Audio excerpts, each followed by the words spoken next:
오늘의 말씀입니다. 아모스 3장 1절에서 3절까지의 말씀입니다.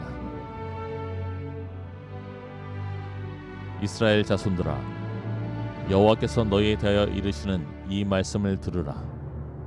애굽 땅에서 인도하여 올리신 모든 족속에 대하여 이르시기를, 내가 땅의 모든 족속 가운데 너희만을 알았나니 그러므로 내가 너희 모든 죄악을 너희에게 보응하리라 하셨나니 두 사람이 뜻이 같지 않은데 어찌 동행하겠으며. 예배하기 위하여 이 자리에 함께 모이신 여러분 모두를 주님의 이름으로 환영하고 축복합니다. 오늘 이 시간에는 오늘 하나님을 예배하라 5번째 시간 행복한 동행이라고 하는 제목으로 저와 여러분 그리고 이 땅의 주의 교회들을 향하신 아버지 하나님의 마음이 무엇인지 함께 말씀을 통해 살피도록 합니다. 우리가 어떤 역사적 인물을 떠올리게 되어질 때 그의 삶을 설명할 수 있는 어떠한 문장 하나, 단어 하나를 떠올리게 되어집니다. 세종대왕 하면 떠오르는 단어 하나 있으신가요? 한글이라고 하는 단어. 이수진 장군 하면 거북선. 그럼 좀 우리나라 말고 미국 가서 링컨 대통령 모르는 분이죠. 노예 해방이라고 하는 단어 하나로 우리는 그 사람의 삶을 이해하고 요약하고 그 삶의 가치가 무엇인지를 우리가 바라보게 되어지는 것입니다. 그렇다면 여러분, 꼭 거창하지 않는다 할지라도 지금 오늘까지 여러분의 삶을 한 줄 혹은 한 단어로 요약해낸다면 여러분의 인생이 어떻게 요약되기를 여러분들은 원하십니까? 이것은 내가 오늘까지 얼마나 대단한 인생을 살았는가에 대한 이야기가 아니라 우리가 어떠한 분명한 방향을 가지고 우리의 삶을 살아왔는가에 대한 질문이 되어지는 것입니다. 이러한 관점에서 저는 성경 가운데 참으로 부러운 한 사람이 있습니다. 제 시선이 오랫동안 머무는 참 부러운 한 사람, 그 사람의 이름이 바로 에녹입니다. 세상에서 인정받는 삶을 살아내는 것도 나름 참으로 의미 있는 일이지만 하나님께서 기쁨으로 요약해 주신 그의 인생에 대한 한 줄 평은 이렇습니다. 에녹은 하나님과 동행하였다. 성경에 보면 그 시작이 참으로 대단한 사람들이 많이 등장합니다. 여러분이 잘 아는 삼손, 사울왕, 솔로몬과 같은 사람들이 그러한 사람들이죠. 그들은 모두가 다 내가 왕년에는 이야기하며 내가 거들먹거릴 수 있는 과거의 이야기를 가지고 있는 사람들입니다. 그러나 그들의 마지막은 그 처음 인생의 아름다운 이야기와는 다르게 너무나 초라한 마지막을 우리에게 보여주죠. 반대로 그 처음의 이야기는 참으로 보잘것없었지만 그 과정과 마무리가 참으로 아름다웠던 사람들의 이야기도 성경은 기록하여 우리에게 보여주고 있습니다. 야곱과 요셉, 그리고 신약 성경에는 바울과 베드로와 같은 사람들이죠. 그들의 왕년은 부끄러움 투성이었지만 그들의 마지막은 하나님 앞에 찬란히 빛나고 있습니다.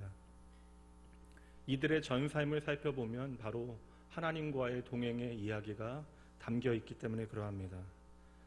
오늘 저와 여러분의 하늘 아버지께서는 우리의 시작이 아무리 초라하고 보잘것없다 할지라도 그 마지막을 빛나게 하시기 위하여 오늘도 말씀으로 저와 여러분의 삶에 찾아오시는 줄 믿으시기 바랍니다.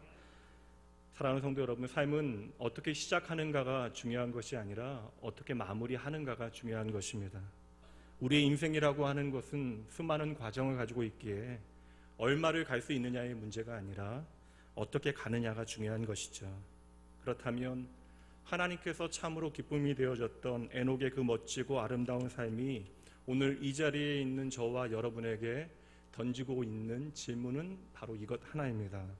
오늘 당신도 하나님과 동행하고 있습니까? 가끔 저녁 식사를 마치고 아내와 함께 한강으로 산책을 나가는 때가 종종 있습니다. 지난 초가을로 기억을 하는데요.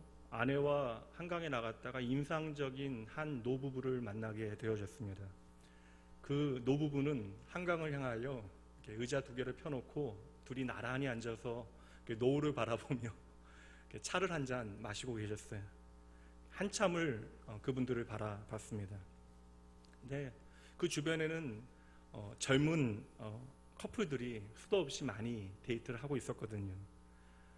참 생기 넘치고 바라보는 것만 해도 너무나 좋은 젊음들의 데이트에 제 시선이 가기보다는 그날 저는 그 황혼의 부부를 바라보며 가슴 찡한 감동을 느꼈습니다. 알지 못하는 분들이에요. 그러나 그 이유 단 한 가지입니다. 그들이 함께 했을 평생이라고 하는 동행의 시간 때문에 그러합니다. 오늘은 바로 이 동행에 대한 아버지 하나님의 마음이 무엇인지 함께 살펴보도록 할게요. 오늘 말씀이 보여주고 있는 아모스 시대에 이스라엘 사람들은 모든 것이 다 좋은 때입니다. 국민소득 높아졌고 국민복지 좋아지고 있고 물가도 안정적입니다. 그렇다면 이들은 그 어느 때보다 행복해야만 하는 때이죠. 그러나 하나님께서 그들을 향하여 들려주시는 말씀이 상당히 이상해요. 3절 말씀 봅니다. 두 사람이 뜻이 같지 않은데 어찌 동행하겠느냐. 여러분, 이것은 인간관계에 대한 하나님의 지혜를 우리에게 전해주시는 것이 아닙니다. 이 말씀은 자기 백성과 동행하기를 지금 힘겨워하시는 아버지의 하나님의 마음을 오늘 우리에게 전해주고 계시는 거예요.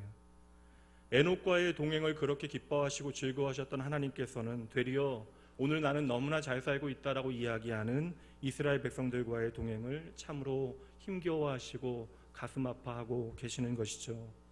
여러분, 계속해서 말씀드립니다. 아모스의 말씀 참으로 무서운 말씀이고 하나님의 무서운 심판의 마지막 이야기들이 담겨져 있으며, 그러나 그 심판의 이야기가 결국 마지막이 아니에요.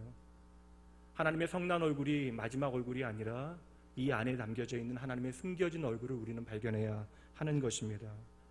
갈 바를 알지 못하고 영원한 멸망을 향하여 치달아 달려가고 있는 하나님의 백성들을 하나님께서는 이제 막아서고 계시는 것이죠. 그리고 당신의 백성들과 힘겨운 동행을 선택하신 하나님의 안타까운 마음을 오늘 저와 여러분에게 전하고 계시는 것입니다. 그렇다면 오늘 동행에 대해서 이야기하면서 가장 먼저 이 동행을 가능하게 만드는 힘이 무엇인지에 대하여 함께 생각해 봅니다. 구약에 욥기라고 하는 성경이 있는데 욥이라고 하는 사람이 등장합니다. 어느 날 하나님께서 사탄 앞에서 욥을 자랑하세요. 욥이 얼마나 하나님을 경외하고 하나님을 아름답게 섬기는지에 대하여 자랑을 하시는데, 그때 사탄이 하나님을 향하여 말대꾸합니다. 그것은 바로 하나님께서 욥에게 많은 물질로 축복해 주셨기 때문입니다. 쉽게 말하면 하나님이 좋아서 하나님을 경외하는 것이 아니라 하나님께서 욥에게 너무나 많은 것을 주셨기에 하나님을 경외합니다라고 이야기했던 것이죠. 그랬더니 하나님께서 끝까지 아니라고 우기십니다. 그랬더니 사탄이 나의 말을 증명할 수 있도록 욥을 잠시 시험하게 해달라고 하나님 앞에 청해요. 그런데 하나님께서는 그 시험을 허용하십니다. 허용의 이유는 단 하나예요. 하나님께서 욥을 믿으셨기 때문이죠. 사탄의 시험 가운데 하루아침에 욥에게 주어졌던 모든 것들, 내가 누리는 모든 은혜와 눈에 보이던 축복들이 안개와 같이 사라집니다. 바로 그때에 욥이 하나님께 이렇게 고백하는데요. 욥기 1장 말씀입니다. 나에게 이 모든 것을 주신 분도 하나님이시오. 이제 그것을 거두어 가신 분도 하나님이시니 나는 여전히 하나님만 찬양할 것입니다. 욥은 인생의 밑바닥에서 가장 아름답고 멋진 예배를 하나님을 향하여 드리고 있는 것이죠. 무슨 말이에요? 욥의 말이. 오늘 내 삶에 아무것도 없다 할지라도 나는 여전히 하나님을 사랑합니다. 하나님이 내 삶의 전부 되어짐을 그는 고백해내는 것입니다. 은퇴를 이제 얼마 앞둔 선배 목사님 한 분께서 이제 손녀와 한 달 동안 함께 지낸 이야기를 해주시더라고요. 미국에서 손녀가, 이제 어린 손녀가, 초등학교를 다니는 어린 손녀가 한국에 와서 손녀와 한 달의 시간을, 행복한 시간을 보냈는데, 그 손녀가 미국으로 돌아갈 때 마지막에 할아버지에게 이런 인사를 하더래요. 할아버지, 내가 이제 미국에 가게 되는데 미국에 가면 할아버지가 없을 것 같다. 없으니 너무나 슬프다고 이야기하면서, 할아버지 은퇴하면 꼭 미국에 와서 나하고 같이 살아요라고 이야기했대요. 누구나 들으면 좋을 말이지만 이 목사님께서는 조금 더 의미를 담아서 이 손주의 말을 행복하게 여기셨대요. 그 말은 내가 은퇴하여 더 이상 힘이 없는 노인이 되어져서 이 손녀를 위하여 무언가를 할 수 없는 때가 되어져도 이 손녀는 나를 사랑하기에 나와 함께 하기를 원한다라는 말로 목사님은 들으신 거죠. 세상에 많은 사람들이요, 오늘 내가 가지고 있는 것들 잃어버리게 되어지면 다른 사람들에게 무시당하고 업신여기게 되어질까봐, 심지어 내가 사랑하는 자녀에게도 그렇게 여김받을까봐 끝까지 내가 가진 힘과 자원을 놓지 않기 위하여 버둥거리며 살아갑니다. 성도 여러분, 하나님과의 동행은요, 우리의 대단한 의지와 결단으로부터 시작되어지는 것이 아니에요. 하나님과의 동행은 사랑을 그 이유로 시작되어지는 것입니다.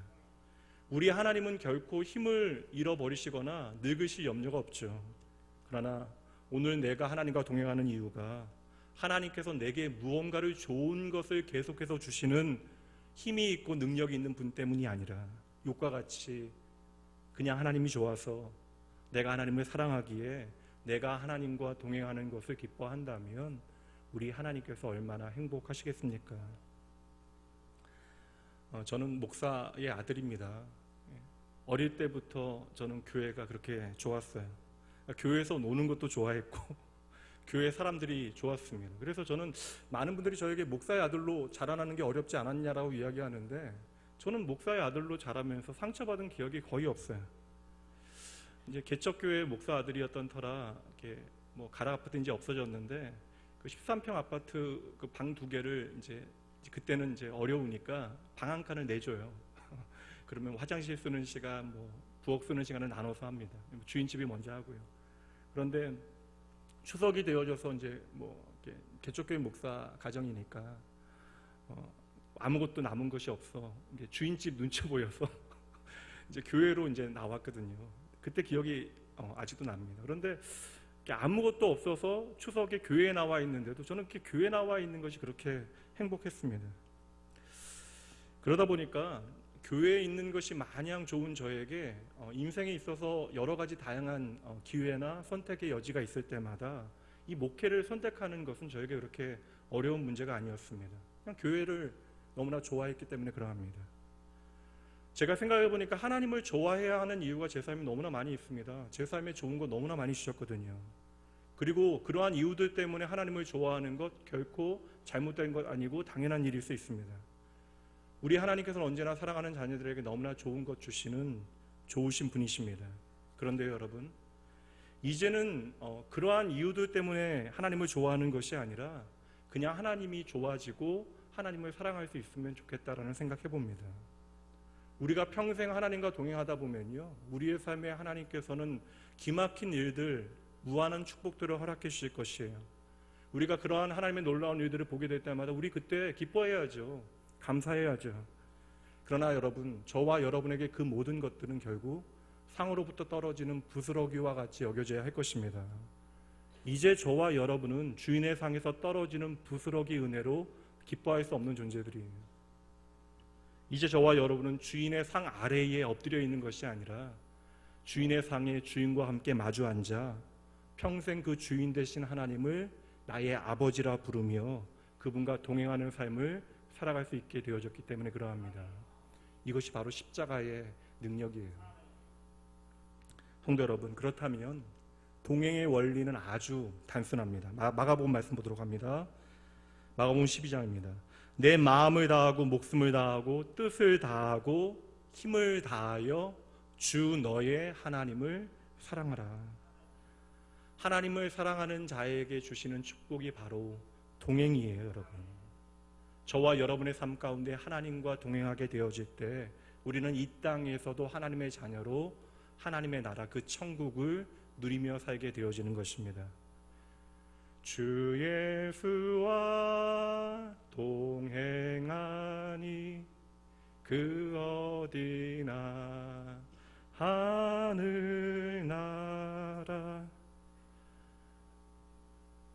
사랑하는 성도 여러분, 오늘 이 자리에서 하나님을 예배하는 여러분의 삶이 오직 하나님을 사랑하기에 하나님과 날마다 동행하기를 기뻐하는 삶이 되어지길 주님의 이름으로 축복합니다.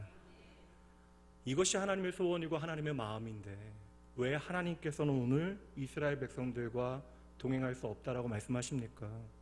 이것은 이스라엘과 동행을 포기하시겠다라는 하나님의 말씀이 아니에요. 만약에 하나님의 포기 선언이 이 말씀이라면 여러분 말씀하실 필요가 없어요. 그냥 버리시면 되는 것입니다. 왜 하나님께는 이토록 우리와의 동행이 중요한 것입니까? 하나님의 목적이 무엇일까요? 로마서 8장 말씀 보도록 합니다. 우리가 알거니와 하나님을 사랑하는 자 곧 그의 뜻대로 부르심을 입은 자들에게는, 여기만 함께 읽죠, 모든 것이 합력하여 선을 이룬다. 아멘. 이 의미가 무엇인지 29절, 30절 말씀에 설명하고 있는데 29절만 보도록 할게요. 이것이 바로 동행의 진짜 이유입니다. 하나님이 미리 아신 자들을 또한 그 아들의 형상을 본받게 하기 위하여 미리 정하셨다. 이는 그로 많은 형제 중에서 맏아들이 되게 하려 하십니다. 오늘 우리와 동행하시려고 하는 하나님의 마음 한 가지, 그것은 우리의 삶에 은혜와 복을 주시어 우리를 하나님의 자녀답게 만드시겠다라는 것입니다. 그렇게 생각할 때 오늘 말씀의 현장 너무나 안타까운 현장이에요. 나는 하나님을 믿는다, 오늘도 나는 예배한다 말하는 그 순간에도 하나님의 말씀에 전혀 귀 기울이지 아니하고 하나님과의 동행을 거부하고 있는 이스라엘 백성들을 너무나 아파하시는 하나님의 마음을 우리에게 보여주고 있기 때문에 그러한 것이죠. 하나님과의 행복한 동행의 자리에 부름받았음에도 불구하고 그들은 하나님의 마음을 전혀 깨닫지 못하고 이처럼 하나님과의 동행을 거절하고 있으니 하나님께서는 지금 그들을 향하여 마음 다하여 부르짖고 계시는 것입니다. 그 말씀의 1절이에요. 이스라엘 자손들아, 여호와께서 너희에 대하여 이르시는 이 말씀을 들으라. 애굽 땅에서 인도하여 올리신 모든 족속에 대하여 이르시기를. 이스라엘 백성들은 어떠한 사람들입니까? 애굽 땅에서 구원하여 내신 하나님의 백성이래요. 그리고 오늘 자리와 형편에까지 인도해 내신 당신의 사랑받는 택한 자녀라 말씀하십니다. 그리고 이어지는 2절 말씀에 보면 그들을 향한 당신의 뜨거운 마음을 전하시는데, 내가 땅의 모든 족속 가운데 너희만을 알았다. 내가 열방 가운데, 이 세상 가운데 너희만을 안다. 지금 택한 이스라엘을 향한 하나님의 마음이 이렇게 뜨겁다라는 거예요. 내 눈에는 너희만 보인다. 너희는 나의 택한 자녀이고 나의 사랑하는 백성이다. 여러분, 나의 삶을 향한 하나님의 선택보다 더 귀한 은혜는 없습니다. 여러분, 우리를 선택하신 하나님의 사랑이 기적 중에 기적이 되어지는 것이죠. 왜요? 하나님께서 우리를 선택하셨다는 것은 이제로 우리의 삶을 하나님께서 책임지시겠다라는 선언이 되어지는 것입니다. 그러나 오늘 이스라엘, 이 감당치 못할 하나님의 놀라운 은혜에도 불구하고 하나님의 선택에 걸맞지 못한 정도의 삶을 살아가는 것이 아니라 아예 하나님의 선택 자체를 부정하고 하나님과의 동행 자체를 거부하고 있는 것이죠. 왜요? 오늘 내 손에 들려있는 알량한 부요함과 그 작은 넉넉함에 내 눈에 모든 것이 가리워져서 하나님의 나라와 내일 일을 보지 못하는 안타까운 모습에 이제 하나님께서는 그들을 향하여 사랑의 회초리를 드시기로 작정하신 것입니다. 이제는 정말 심판하셔야 돼요. 그러나 그 심판을 앞두고 하나님은 오늘도 말씀하십니다. 또다시 언제나처럼 그들에게 기회를 주시고 하나님께서 부르짖는 말씀이 들으라예요. 이제 내 말 좀 들으라는 것이죠. 그러나 이 하나님의 외침에 이스라엘은 무엇이라고 응답합니까? 2장 말씀에 보니까 하나님의 말씀을 전하는 선지자를 향하여 하나님의 말씀을 전하지 말라 이야기하고, 또 뒤에 7장 말씀에 보면 선지자를 향하여 고향으로 돌아가서 떡이나 먹으라고 이야기합니다.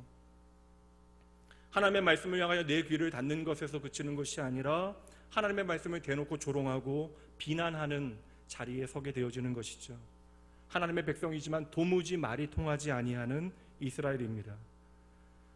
가끔 부부 상담을 하다 보면 아내분의 말을 들어보면 아내 말이 다 맞고요, 남편분의 말을 들어보면 남편분의 말이 다 맞아요. 근데 신기한 것은 두 분 다 사실만을 이야기하고 있다는 것입니다. 거짓말이 아닙니다. 그들이 말하는 사실은 무엇이 각자 내가 이해하고 해석한 사실만을 이야기하는 것이죠. 우리의 삶 가운데 인간관계가 틀어지는 원인들을 살펴보게 되어지면 많은 경우는 서로를 경청하지 않을 때 그 관계가 벌어지게 되어지는 것입니다. 내 말을 상대방이 그렇게 집중하여 들어주기를 원하면서도 막상 우리는 상대방의 이야기에 관심이 없습니다. 그런데 이러한 인간관계의 습관이 하나님과 우리의 관계에서도 나타나게 되어지는 때가 있다는 것이죠.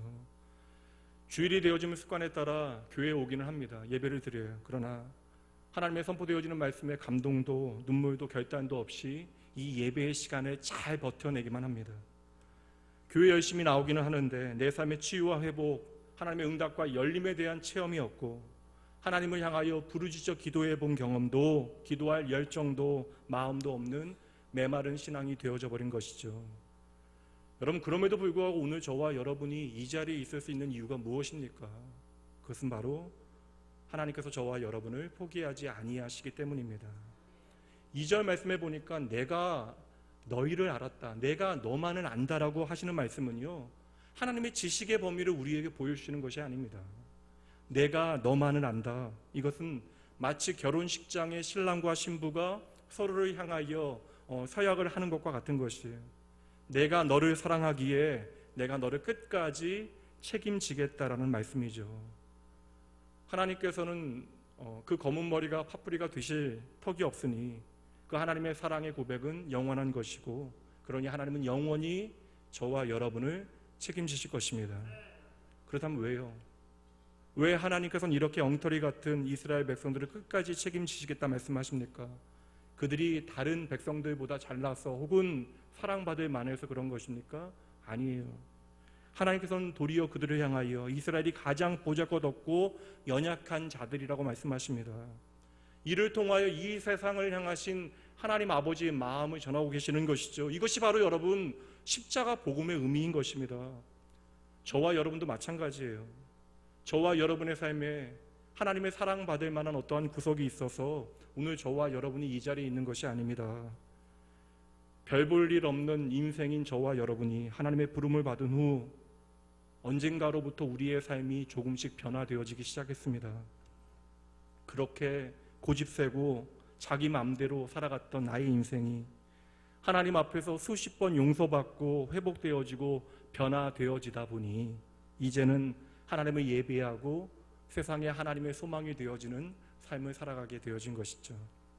그럼 오늘 말씀의 이스라엘 백성들 보세요. 과거 애굽에서 종살이하며 괴로움에 신음하던 그들이 오직 하나님의 은혜 가운데 부르심받고 그 치욕스러운 종살이를 끝내게 되어집니다. 그리고 여러분, 광야의 거렁뱅이로 끝날 수밖에 없는 그들의 인생이 날마다 하나님의 성실하신 인도하심과 돌보심 가운데 약속의 땅에 도달하고 들어가고 이제는 하나님의 영광을 드러내는 삶을 살아가게 되어졌던 것이죠. 그럼 여러분, 이런 하나님의 특별한 인도하심과 사랑과 돌보심을 받은 이스라엘 백성들이 이후로 살아가게 되는 그들의 삶의 이야기가 무엇이냐고요. 어느새 하나님의 은혜는 등 뒤로 던져버리고 예배당에 나와서도 건성으로 하나님 예배하고 내 자랑과 소원만을 잔뜩 쏟아놓고는 열심을 내어 다른 사람들을 판단하고 세상을 향하여 무정한 삶을 살아갑니다. 그렇게 하나님을 예배한다 말하면서도 스스로 높아져 내 자신을 높이는 왕노릇을 하며 살아가는 것이죠. 오늘 이스라엘 백성들의 문제는 여러분 교회 다니지 않는 것이 아니에요. 하나님 믿지 않는 것이 아닙니다. 그들은 믿기는 믿어요. 그러나 내가 잘 되기 위해서만 하나님을 믿습니다. 교회에 나오기는 나옵니다. 그러나 왜 나오는지조차 모르고 그 교회에 나오고 있는 것이죠. 이것이 바로 성경이 보여주고 있는 아모스 시대의 교인들의 모습입니다. 이제는 정말 안 됩니다. 그래서 하나님께서는 그들을 두 손으로 꽉 잡으시고 누르시며 말씀하십니다. 너희들 정신 차리고 내 말을 들어야 산다. 그렇다면 오늘 저와 여러분은 어떠합니까? 우리 가운데 구원받을 만한 자격이 있는 사람들이 이 자리에 한 사람이라도 있습니까? 하나님의 사랑받을 만한 자격이 있는 자들은 저를 포함해서 이 자리에 아무도 없어요. 그럼에도 하나님께서는 내가 이해할 수 없지만 저와 여러분을 사랑하시고 그 사랑에 영원히 책임지시겠다 선언하십니다. 그렇다면 왜 하나님께서는 저와 여러분을 영원히 책임지실까요? 그 책임의 증거가 되어지는 예수님의 십자가가 우리의 주일 예배 출석과 그 헌금 몇 푼 때문이겠습니까? 사랑하는 성도 여러분, 하나님께서는 여러분을 반드시 하나님의 자녀답게 변화시키시겠대요. 하나님께서는 여러분을 끝까지 책임지시기 위하여 오늘도 여러분과 동행하시는 것입니다. 그렇다면 이 하나님과 동행의 길을 걸으시며 하나님의 음성 그 말씀 들으셔야 하는 거예요. 우리의 삶에 하나님의 말씀이 들려져야, 그 말씀이 우리의 가슴에 채워져야 우리의 삶의 진정한 생명의 변화가 시작되어지는 것입니다. 미국의 팀 켈러 목사님께서 가짜 그리스도인, 엉터리 그리스도인이라면 대답할 수 없는 3가지 질문이라고 하는 것에 대하여 이야기하신 적이 있는데, 이거 3가지입니다. 첫째, 당신의 삶에 눈에 보이는 하나님의 동행의 증거가 나타나고 있는가? 둘째, 성경이 오늘 당신을 변화시키고 있는 증거가 당신의 삶에 있는가? 셋째, 하나님에 대한 그 놀라운 은혜에 대한 감사가 오늘 당신의 삶 가운데 증거로 자라나고 있는가? 에녹과 아모스 선지자가 말하고 있는 동행이라고 하는 것은, 여러분, 내가 열심을 다하여 뛰고 달리는 것에 달려있는 것이 아니에요. 오늘 말씀이 우리에게 선포하고 있는 동행은요, 꾸준히 걷는 것을 의미합니다. 에녹은 하나님과 몇 년 동안 동행했다라고 말씀했는지 기억하시나요? 성경에 에녹은요 300년 동안 꾸준히 함께 걸었대요.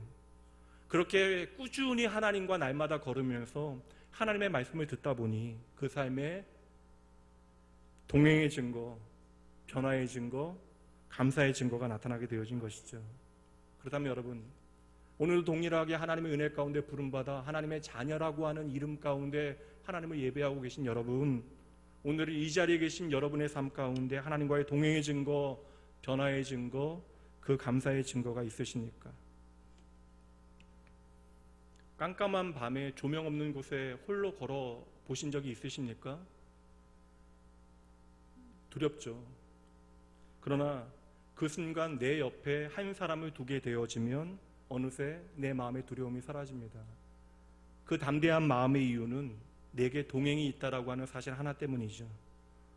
부활하신 예수님께서 하늘로 올라가시면서 다시 오시겠다라는 약속과 함께 우리에게 마지막으로 주신 약속이 하나 더 있는데요, 마태복음 28장 20절입니다. 보니까요, 뭐라고 약속하시죠? 볼지어다 내가 세상 끝날까지 너희와 항상 함께 있으리라. 아멘. 그러고 보니까 하나님의 약속은 창세기로부터 요한계시록까지 어제나 오늘이나 내일이나 언제나 동일하네요. 내가 너희와 항상 함께 하겠다. 내가 끝까지 너와 함께 동행하겠다. 오늘 말씀 1절과 2절은요 너희와 내가 이렇게 특별한 관계다라고 말씀해 주시는 거예요. 그리고 3절 말씀에서 우리에게 중요한 질문을 던지시는 것이죠.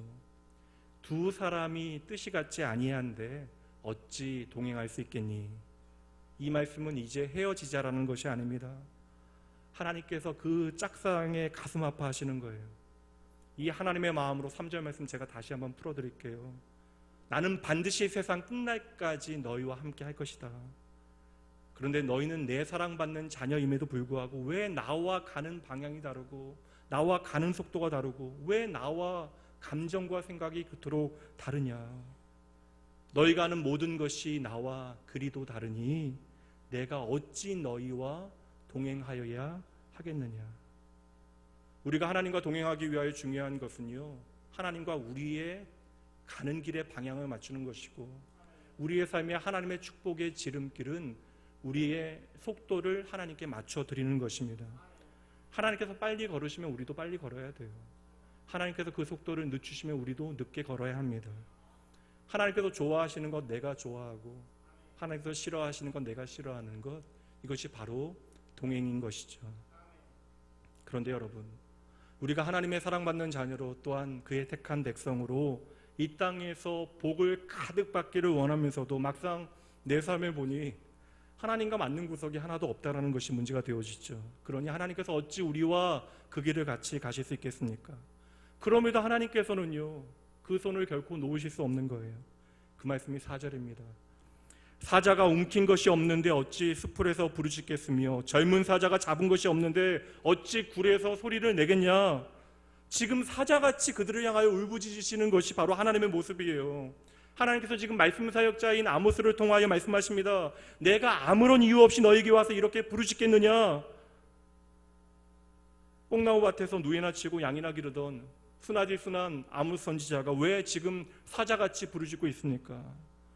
아모스와 동행하신 하나님께서 그렇게 만드신 것이에요.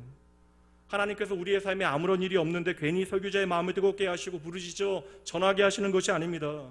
오늘 내 눈에 아무런 문제가 없어 보이고 모든 것이 다 잘 돌아가는 것처럼 보여진다 할지라도 하나님께는 지금이 우리의 삶의 방향을 돌이켜 회개해야 하는 마지막 기회이며 절박한 순간이기 때문에 그러한 것이죠. 6절부터 그 말씀 보시죠. 성읍에서 나팔이 울리는데 백성이 어찌 두려워하지 아니하겠으며 하나님의 행하심이 없는데 재앙이 어찌 성읍에 임하겠느냐. 주 여호와께서는 자기의 비밀을 그 종 선지자들에게 보이지 아니하시고는 결코 행하심이 없으시리라. 사자가 부르신즉 누가 두려워하지 않겠느냐. 주 여호와께서 말씀하신즉 누가 예언하지 않겠느냐.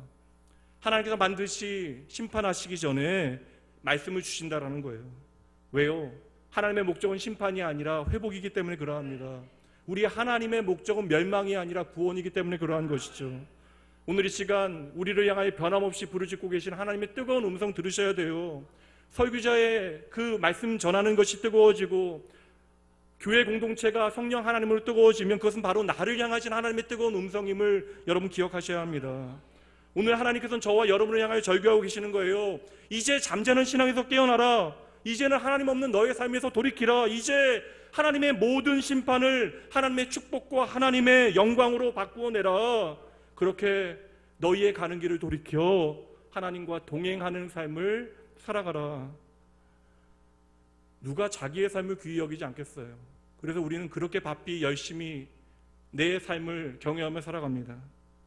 그런데 하나님께서는 도리어 사랑하시기에 우리의 앞길을 막아서시고 그 사랑으로 우리를 붙잡으시고 때로는 사랑으로 우리의 삶을 누르시면서 나를 향하여 통곡하시고 부르짖고 나를 향하여 사랑의 음성을 말씀하고 계시는 것이죠. 여러분, 우리의 지난 인생이 어떠하였건 간에 그것은 중요한 것이 아닙니다. 이제 남은 인생을 하나님께로 돌이켜 하나님께서는 하나님과 행복한 동행의 길을 걸어가라 우리에게 말씀하시네요. 여러분 늦지 않으셨어요. 오늘이 하나님의 가장 좋은 타이밍입니다. 이제 마지막으로 하나님과의 동행을 위한 실제적인 원리 하나를 함께 나누어 적용해 보도록 합니다. 오랫동안 허리가 좋지 않아서 고생하시는 권사님이 한 분 계셨어요. 새벽마다 기도로 나오시는 권사님이셨는데 너무나 괴로우시니까 그 아픈 몸을 이끌고 또 다리가 안 좋아져서 다리를 끄시면서 새벽마다 나오셔서 허리에 손을 얹고 그렇게 기도를 많이 하셨습니다.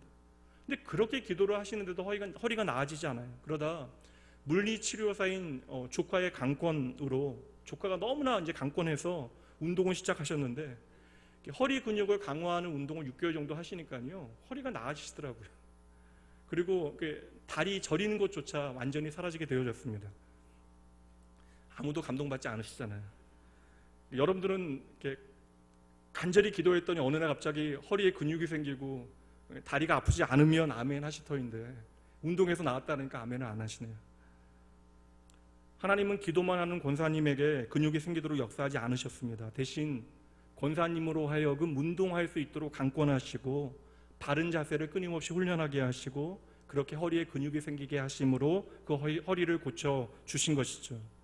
저는 그 권사님의 말씀을 들으면서 우리를 향하시는 하나님의 마음이 무엇인지를 조금은 이해할 수 있었습니다. 우리 하나님께서는 우리가 기도만 해도요 허리를 낫게 하실 수 있는 분이에요. 우리가 기도만 해도 허리에 근육을 만드실 수 있는 분이십니다. 그런데 하나님께서는 그렇게 하지 아니하시고 우리로 하여금 운동하게 하시고 그를 통해 우리의 허리를 고쳐내시는 분이십니다.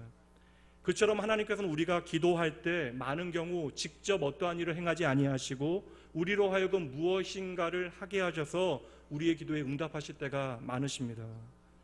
마가복음 10장 말씀에 보면 예수님께서는 부자들에 대하여 말씀을 하셨는데 여러분 잘 아시는 말씀이죠. 낙타가 바늘귀에 들어가는 것이 부자가 천국에 들어가는 것보다 더 쉽다. 이 말씀만 들으면 어떻게 돼요? 우리가 하나님 두려워하는 마음이 있으면 나는 부자가 되면 안 되겠구나. 부자가 이렇게까지 천국에 들어가는 것이 어렵구나. 불가능하구나. 그러니까 제자들도 그렇게 들었어요. 그래서 예수님을 향해 깜짝 놀라 질문합니다. 그렇다면 누가 구원을 받을 수 있겠습니까? 그때 예수님께서 제자들을 바라보시며 하신 말씀이 바로 이 말씀. 마가복음 10장 27절입니다. 예수께서 그들을 보시며 이르시되 사람으로는 할 수 없으되 하나님으로는 그렇지 아니하니 하나님으로서는 다 하실 수 있느니라. 아멘. 여러분 이 말씀의 정확한 의미는요 하나님께서 다 하실 수 있다는 것이 말씀의 핵심 의미가 아닙니다. 여러분, 하나님께서 다 하실 수 있다는 것은 창세기로부터 요한계시록까지 너무나 당연한 성경의 진리잖아요. 이 말씀 가운데 하나님이 하시는 음성은 내가 다 할 수 있다는 것이 아닙니다. 이렇게 되어지면 부자와 낙타 이야기와도 전혀 연결이 되어지지 않아요. 이 말씀을 정확하게 번역하면 하나님께서 우리와 함께 하실 때 모든 것이 가능해진다라고 하는 말씀입니다. 다시 말하면 우리가 하나님과 동행하기 시작하면 세상을 전부라고 여기고 내 손에 들려있는 돈과 자원만을 바라보는 부자도 회개할 수 있다는 거예요. 오늘 말씀에 대한 결론으로 참으로 좋은 주님의 말씀입니다. 그리고 바울 사도가 이 말씀을 이렇게 다시 한번 정확하게 해석했는데 유명한 말씀이죠. 빌립보서 4장 13절 말씀 함께 읽습니다. 내게 능력 주시는 자 안에서 내가 모든 것을 할 수 있느니라. 아멘. 여러분, 내가 모든 것을 감당할 수 있는 이유, 내 삶에 그 어떤 것도 불가능이 되어질 수 없는 이유, 여러분 더 중요한 조건이 무엇입니까? In Christ. 우리가 예수님 안에 거할 때, 예수님과 함께 걸어갈 때, 예수님과 동행하게 되어질 때 우리의 삶에 나타나는 능력, 우리의 삶에 그 어떤 것도 나를 넘어지게 할 수 없다는 거예요. 사랑하는 성도 여러분, 잊지 마셔야 돼요. 결코 여러분 놓치시면 안 됩니다. 반드시 기억해 주셔야 돼요. 오늘 저와 여러분에게 필요한 것은요, 전능하신 하나님과 함께 걷는 훈련입니다. 우리는 전능하신 하나님을 믿고 기도해요. 그런데 때때로 하나님께서 내 기도에 응답하지 않으셔서, 나는 믿고 기도했는데 내 기도에 응답하지 아니하셔서 우리는 좌절합니다. 그래서 내 믿음 없음에 대하여 한탄하거나 그것이 깊어지면 하나님의 존재나 하나님의 전능하심에 대한 의심으로 자라나게도 되어져요. 그러다가 우리는 세상과 동일한 허무한 인생을 살아가게 되어지는 것이죠.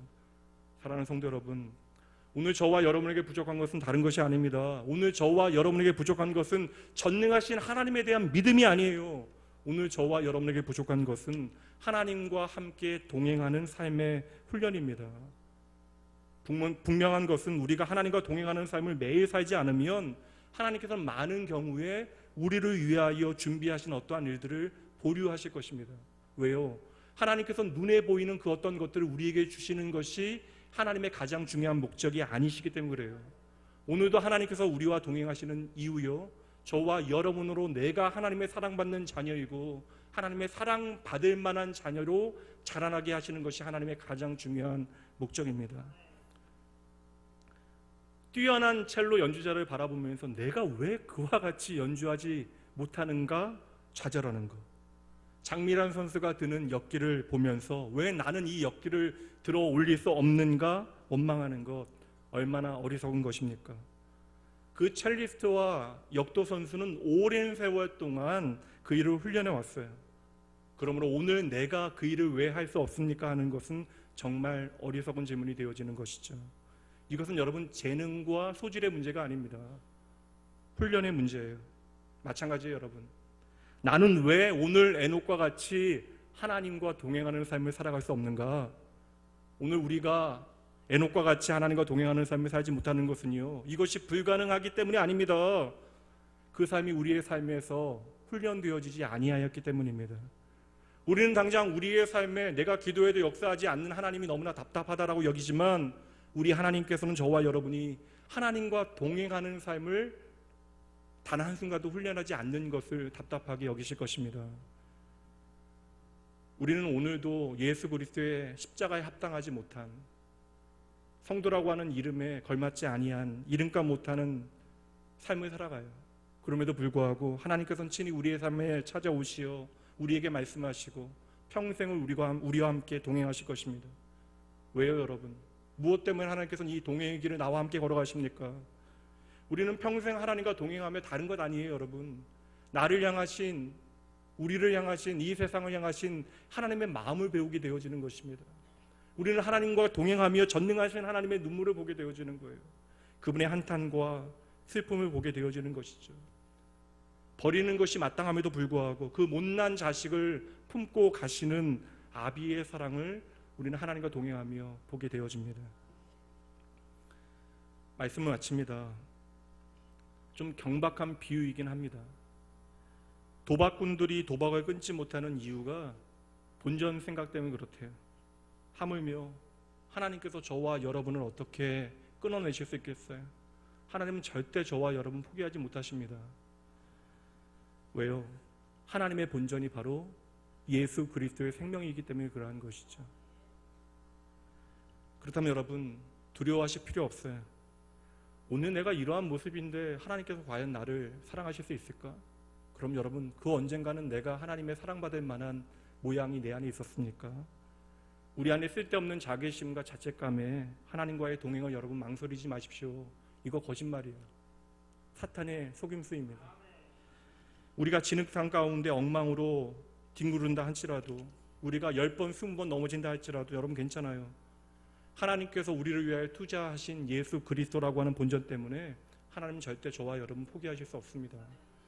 그렇다면 여러분 오늘 저와 여러분이 할 일은 아주 단순합니다. 결코 나를 포기하지 아니하시는 하나님, 끝까지 나를 이끌고 동행하시는 여호와 하나님 기억하고 그분을 선택하면 돼요. 그리고 매일 한 걸음 한 걸음 하나님과 함께 동행하는 훈련을 시작하시면 됩니다. 또다시 한 주가 시작되어집니다. 이 한 주 여러분의 삶에 예수님과의 행복한 동행의 이야기가 가득가득 채워지게 주님의 이름으로 축복합니다. 이 시간 함께 찬양하죠. 여러분의 고백으로 찬양합니다.